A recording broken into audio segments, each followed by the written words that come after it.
Whew. WB Games. It's it's insane how a company like WB Games, Warner Brother Games, has some of the most iconic franchises in the industry, and they drop the ball when it comes to making games over and over again. What am I talking about? Well, there's a couple things we could talk about. We could talk about the fact that Suicide Squad disappointed a lot of people. Now, does it mean it was like the worst game in the world? No. I think there was some fun to have with that game. I didn't touch the game myself, but you look at a game like that and you say, what happened?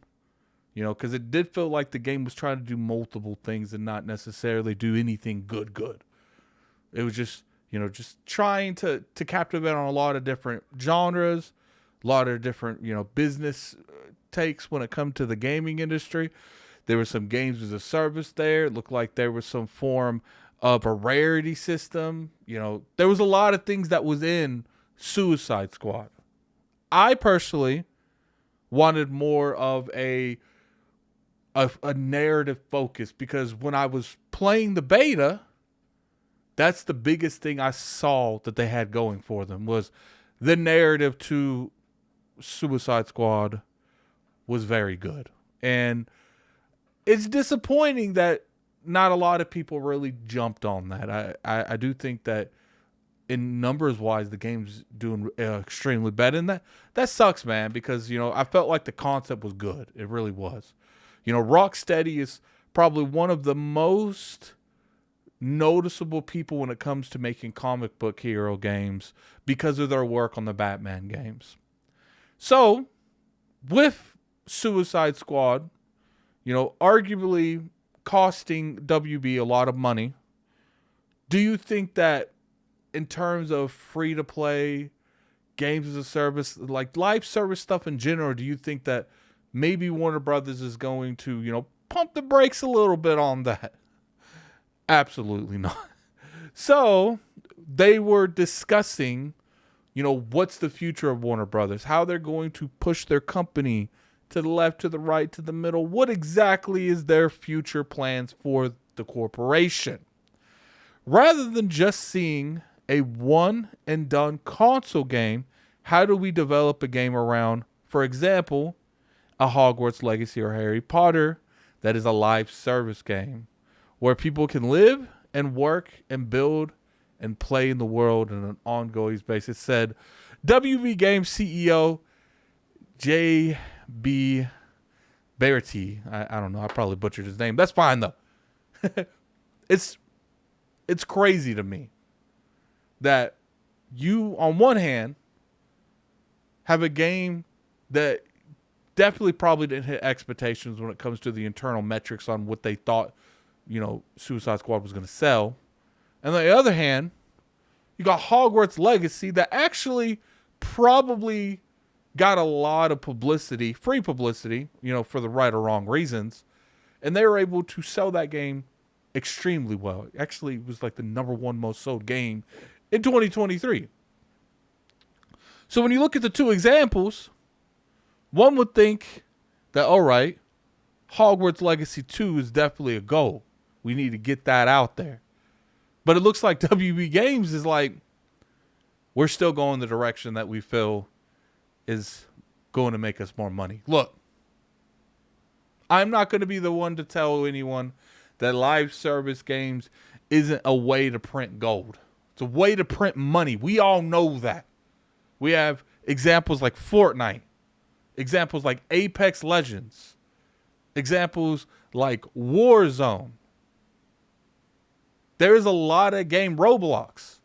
There's a lot of games in the live service industry that makes bukus and bukus of money.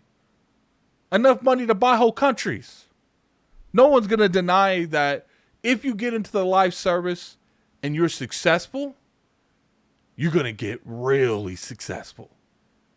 I think we've seen multiple companies such as Epic that essentially was able to sprout to the size they are in the industry where they could just buy whole studios. Open a PC launcher because of something like Fortnite. Because of the success of one of their live service games. But WB Games,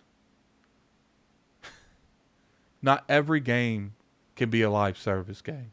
Now, I'm sure semantically and, behind the scenes, you could probably, perhaps, turn every game into a live service game. But guys, put in the comment section below how many live service games you guys actually play on a day-to-day, week-to-week, month-to-month basis. To me, at this point, we going for 0-0. Now, I used to play Destiny 2 a lot. And, maybe I do play games that have a little bit emphasis on live service. So maybe there is some truth to that. But I don't play a lot of live service games anymore.